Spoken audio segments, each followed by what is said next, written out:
Okay, now could you first please introduce yourselves and also let us know your musical background, musicians who you've been influenced by, and how you got to join this band, starting off with Chuck. Yes, my name is Chuck Berge. I play drums with the band. 5'9". Let me see. I grew up playing rock and roll in high school and played a high school band. Played a lot of club bands. Been influenced by practically everybody, from the Beatles to the Police, from Beethoven to Stravinsky. And I got into Rainbow because of him, and him, because I'd been playing on Roger's album, and the band needed a new drummer. And having known both these gentlemen, I was asked to come and play with the group. It's that simple. Dislikes, favorite color, food? Blue and concrete. Shall I take this, Mickey? Hello, my name is Roger Glover, and no, actually, I'm Jolyn Turner. I sing with the band. That's vocals. I have a lot of varied musical backgrounds. I think I first heard music when I was somewhere in the womb of my mother. I came out with a guitar in my hand, and it's been like that ever since. I got in the band because I had to pay Roger a lot of money to get in the band. And he, in turn, gave the money to Richie, or they split it, something like that. That's where he bought his new shoes, and that's why I'm wearing these. It's been a fabulous experience, and we're only friends. It's a rumor. Hello, my name is David Rosenthal, and I play keyboards with the band. That's those black and white things. Yeah, hello. Musical background, lots.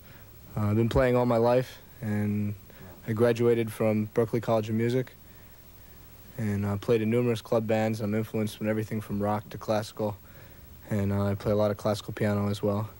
And I just woke up one day and was in the band. I don't have any idea what happened. Welcome to the Roger Glover Show. This evening, we'd like to take some time out. Actually, we have taken some time out, haven't we? Let's take some more out. Thank you, Roger. That's all the time we have.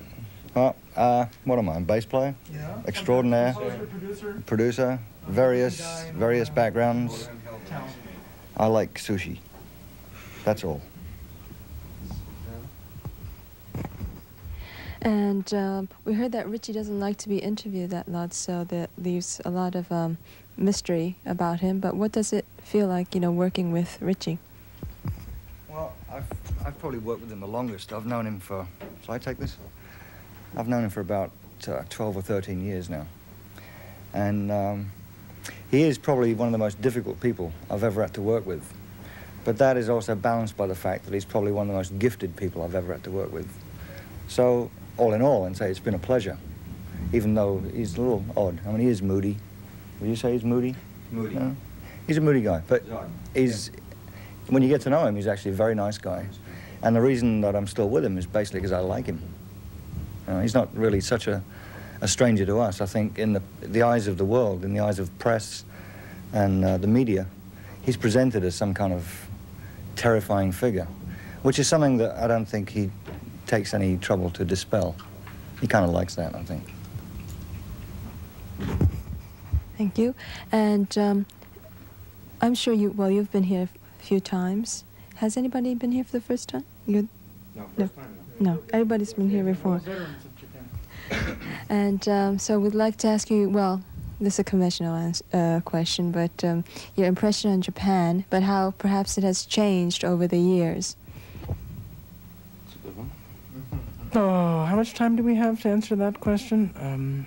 My impressions of Japan. I think the people are amazing, really kind, gentle, polite. It's a rare set of qualities to be found anywhere in the world. And I think that that has only been enhanced by my visits back here to Japan. So it's reinforced my feelings that the Japanese people are one of the nicest of any of the peoples that I've come in contact with personally in the world. I love the high-tech society, and I like the video and the game arcades. and pachinko, and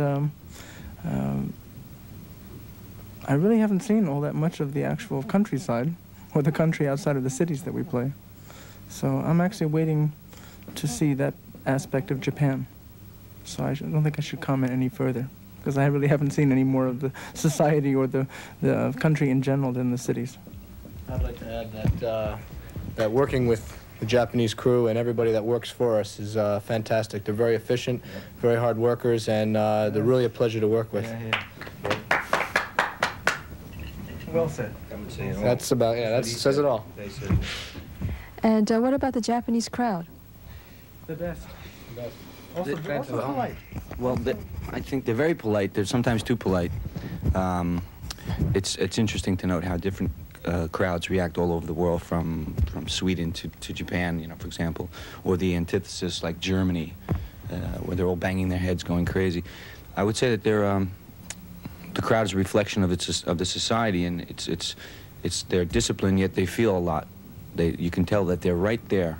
And for a place the size of Budokan to hear a pin drop at a rock concert is just, it can be very unnerving to a band, because we say, are we going down well? Are we, you know, being accepted?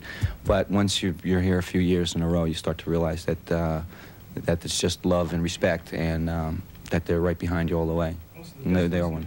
Yes. Yeah, it's a great feeling to know that when you're playing that people are listening, because nowhere else in the world does that happen. That's also the part of the reason I think we're using the orchestra, because this is one place in the world where we can probably get away with that type of intellectual, quote-unquote, will be appreciated, musical form. And lastly, but not the least, if we could have a message from each of you to your fans in Japan. Keep on loving the group, and keep on supporting the band, and keep on coming to the concerts. Keep on the office. Keep on keeping on. Looking forward to coming back again. It's always real hospitable and lovely here, so who knows, maybe we'll make a whole life of it. Well, I love it here also, and as well, looking forward to coming back. And I love the food. I've been coming to Japan a long time. And the thing that I've noticed is that the fans here are very loyal, probably the most loyal fans in the world. And it's very difficult for a band to thank the fans for the support. The only way we do it is by doing our best in the studio and on the stage. And it's very rare that you get a chance to be able to say to the fans, thank you very much. But that's exactly what we mean. We'd just like to say thank you for making us very welcome. Come on. We are Rainbow. Long live rock and roll. Okay, that was brilliant, Roger. Brilliant.